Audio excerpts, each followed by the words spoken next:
Hello dear students, welcome to VPIC online classes. How are you all? Hope you all are well. I am your physics teacher Kuldeep sir. Today I will teach you new chapter flood pressure तरल दाब। आज मैं आपको इस video में यानी chapter second part second का chapter second आज आपको पढ़ना है। तरल दाब फ्लड प्रेशर आपको पढ़ना है। इसके पहले आपको चैप्टर फर्स्ट पढ़ा दिया गया था जिसकी PDF आज आपको मिल जाएगी। ठीक है, तो आइए हम लोग फ्लड प्रेशर में पढ़ते हैं कि पहले तो प्रेशर क्या होता है, प्रेशर के बारे में जानते हैं कि दाब क्या होता है। तो आइए देखते हैं।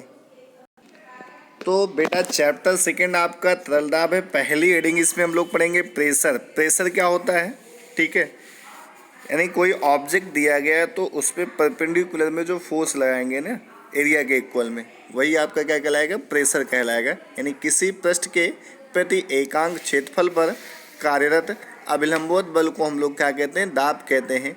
इसे किससे प्रदर्शित करते हैं, P से प्रदर्शित करते हैं। ठीक है, अगर किसी भी चीज़ पे आपको प्रेशर बनाना है तो क्या करेंगे, आप उस पर परपेंडिकुलर फोर्स लगाएंगे। क्या करेंगे, परपेंडिकुलर फोर्स लगाएंगे यानी लंबवत बल लगाएंगे। ठीक है, यानी किसी पृष्ठ के प्रति एकांक क्षेत्रफल पर कार्यरत अभिलंबवत बल क्या कहलाता है, दाब कहलाता है। जो दाब होता है इसको प्रेशर कहते हैं, तो हम लोग इसको कैपिटल P से प्रदर्शित करते हैं। किससे करते हैं, कैपिटल P से प्रदर्शित करते हैं। दाब इज इक्वल टू फॉर्मूला होता है यानी प्रेशर इज इक्वल टू होता है फोर्स अपान एरिया यानी बल अपान क्षेत्रफल। यानी लिख सकते हैं P is equal to F by A. क्या लिख सकते हैं, P is equal to F by A यानी pressure is equal to force upon area हो जाएगा। ठीक है, अब अगर यहाँ से यूनिट की बात करें तो यूनिट आप आसानी से निकाल सकते हैं। आपको पता है फोर्स की यूनिट न्यूटन होती है, एरिया दिया गया है यानी क्षेत्रफल दिया गया है, क्षेत्रफल की जो यूनिट होती है मीटर स्क्वायर होती है। ठीक है, तो आपको जो यूनिट मिलेगा न्यूटन पर मीटर स्क्वायर, न्यूटन पर मीटर स्क्वायर। या इसी की जो यूनिट होती है इसी को हम लोग पास्कल भी कहते हैं। क्या कहते हैं बेटा, इसको पास्कल भी कहते हैं। अब आपको ये पता है, अब यहाँ से हम लोग डायमेंशन निकालेंगे तो यूनिट समझ में आई होगी, न्यूटन पर मीटर स्क्वायर होगा। यूनिट आपको लर्न रखना है।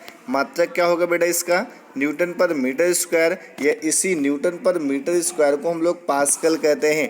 तो फोर्स की जो अनदर यूनिट होती है पास्कल भी होती है। अब यहाँ से हम लोग डायमेंशन निकालेंगे तो ये फोर्स है, फोर्स की डायमेंशन आपको पता है MLT की पावर -2 होती है, एरिया की होती है L स्क्वायर। ठीक है, एक L से एक L क्या हो जाएगा, कैंसिल, L ऊपर जाएगा तो हो जाएगा M L की पावर -1 T की पावर -2। ठीक है, जो दाब होती है एक अदिश राशि होती है, जो प्रेशर होती है कैसी राशि होती है, अदिश राशि होती है। तो ये आपका था प्रेशर के बारे में। ठीक है, तो प्रेशर की जो यूनिट होती है न्यूटन पर मीटर स्क्वायर या पास्कल होती है, डायमेंशन होती है ML की पावर -1 T की पावर -2 होती है। उसके बाद इसके कुछ एग्जाम्पल पढ़ते हैं। दाब के प्रभाव के अनुप्रयोग, पहले इस फॉर्मूले से पहले कुछ चीज़ें जानिए। देखिए क्या होता है। अब यहाँ से आपको जो दिया गया P proportional 1/a, P proportional 1/a।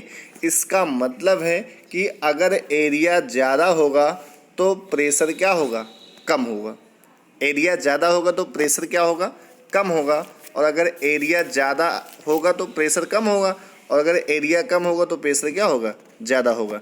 और एरिया ज़्यादा होगा तो प्रेशर क्या होगा, कम होगा। यानी एक ज़्यादा होगा तो दूसरा बेटा क्या होगा, कम होगा।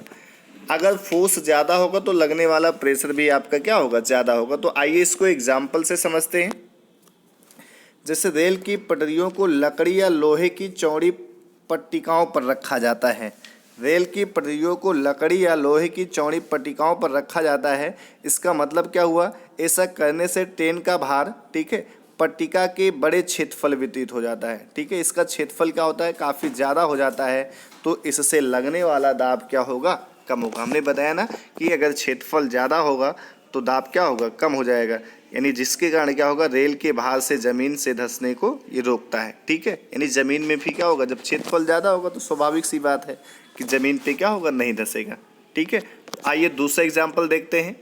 आपका दूसरा एग्जाम्पल दिया गया है कौन सा, तेज़ धार वाला चाकू कम धार वाले चाकू की तुलना में वस्तुओं को अपेक्षाकृत आसानी से काटता है। ठीक है, यानी तेज़ धार वाला चाकू क्या करता है, वस्तु को आसानी से काटता है। तेज धार कब होगा, जब उसका क्षेत्रफल क्या होगा, कम होगा। तेज धार कब होगा, जब उसका क्षेत्रफल क्या होगा, कम होगा ना। तो इसका मतलब है कि तेज धार वाले चाकू का क्षेत्रफल क्या होगा, बिना धार वाले चाकू की अपेक्षा क्या होगा, कम होगा। अतः जब उन पर एक ही बल लगता है तो तेज धार वाला चाकू बिना धार वाले चाकू की तुलना में अधिक दाब आरोपित करता है। ठीक है, क्या करता है, अधिक दाब आरोपित करता है। इस कारण तेज धार वाला चाकू वस्तुओं को क्या करता है, आसानी से काटता है। क्या करता है, वस्तुओं को आसानी से काटता है। उसके बाद तीसरा एग्जाम्पल, दीवार में मोटे सिरे वाली कील की अपेक्षा नुकीली कील गाड़ना आसान होता है। ठीक है, इसका ये मतलब है नुकीली जो कील होगी उसका क्षेत्रफल कम होगा, उसका क्षेत्रफल क्या होगा बेटा, कम होगा। और अगर क्षेत्रफल कम होगा तो फोर्स हमको क्या करना पड़ेगा, कम लगाना पड़ेगा। फोर्स क्या करना पड़ेगा, कम लगाना पड़ेगा। इसका मतलब दाब हमको कम लगाना पड़ेगा। ठीक है, यानी दीवार में मोटे सिरे वाली कील की अपेक्षा नुकीली कील गाड़ना आसान होता है क्योंकि मोटे सिरे वाली कील के सिरे का क्षेत्रफल अधिक तथा नुकीली सिरे के सिरे का क्षेत्रफल क्या होता है, कम होता है। अतः समान बल आरोपित करने पर मोटे सिरे वाली कील दीवार पर कम दाब आरोपित करती है जबकि नुकीले सिरे वाली कील अधिक दाब आरोपित करती है ना। इसलिए क्या होता है, आसानी से दीवार में धंस जाती है। उसके बाद हम लोग चौथा देखते हैं, भारी बोझ वाले ट्रकों के टायर अधिक चौड़े बनाए जाते हैं। ठीक है, अधिक चौड़े इसलिए बनाए जाते हैं कि उनका क्षेत्रफल क्या होगा बेटा, ज़्यादा होगा। और क्षेत्रफल ज़्यादा होगा तो प्रेशर लगने वाला प्रेशर क्या होगा, कम होगा।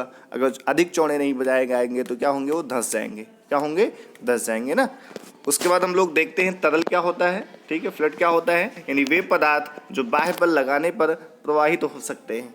वे पदार्थ जो बाह्य बल लगाने पर प्रवाहित हो सकते हैं तरल कहलाते हैं। ठीक है, द्रव तथा गैस क्या होते हैं, आपके तरल ही होते हैं। क्या होते हैं, तरल होते हैं। उसके बाद प्रणोद, थ्रस्ट। प्रणोद को हम लोग थ्रस्ट कहते हैं। प्रणोद होता क्या है, प्रणोद क्या होता है, तरल के संपर्क में आने वाली सतह पर तरल द्वारा आरोपित कुल बल तरल का प्रणोद कहलाता है। ठीक है, यानी तरल के संपर्क सतह पे जो लगने वाला बल होता है वही आपका क्या कहलाता है, प्रणोद कहलाता है। तो उम्मीद करते हैं आपको इतने सारे टॉपिक समझ में आए होंगे। दाब के कुछ एग्जाम्पल, तरल, प्रणोद, ये सब सारी चीज़ें आपको समझ में आई होंगी। हमने जितने जैसे तरल के प्रभाव के अनुप्रयोग बताया, ठीक है, इनके मैंने एग्जाम्पल आपको दे दिया है। तो आपका काम ये है कि आप इसके रीज़न अपनी रफ कॉपी में लिखें। ठीक है, रीज़न लिखें और जो ना समझ में आए उसको पूछें। Thank you, stay home, be safe, keep studying.